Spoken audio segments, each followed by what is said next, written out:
I'm Eric Schoenberg, Editor-in-Chief of CBSMoneyWatch.com. And I'm Jill Schlesinger, Editor-at-Large. In today's reality check, small banks are dropping like flies. But does it matter?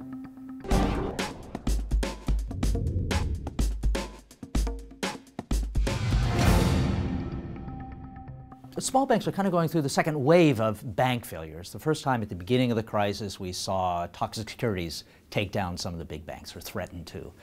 This time it's a little different and hitting a little closer to home. A lot of homeowners are losing their homes to foreclosure because they're unemployed. It's not about toxic security, it's not about subprime mortgages. Commercial real estate, where small banks are big participants, that's another recessionary shoe to drop. All this is hitting small banks particularly hard. And you know, the problem is that it's emotionally an awful issue. No one wants to see a bank fail, a business fail. But the reality is, the economy can actually afford to see banks consolidate. And it sounds a terrible message. It sounds sort of clinical. But you know, there are 8,000 banks. We probably need maybe 4,000, 5,000. That would be plenty.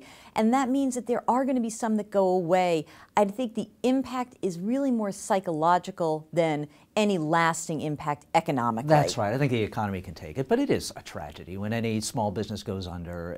Also, psychologically, it's just one more shuttered storefront on Main Street. And who needs that? Also, all the people who work at the bank are thrown under the unemployment rules, and that's not good. And I think the other issue, maybe the lasting effect, may be a more small business effect. And as you said, they are under great pressure right now. And so if you have your local bank leave town and you had a line of credit with that bank, and the new bank that opens up in its place says, we're not going to give you that loan, that puts an enormous strain on already struggling businesses. So I see the biggest impact, not so much on individuals, but the small businesses who are struggling right now in the recession. No, that's right. You don't want to be too sentimental about it, but small banks had a feeling for the small businesses in their community, and big banks, after what we've gone through in the past 18 months, it's just hard to see them gain market share at the expense of small banks. And I want to make sure that if we're going to go through this whole consolidation process, that there are lasting impacts on those big banks, so that if we are unwilling to let them fail, there better be some new rules,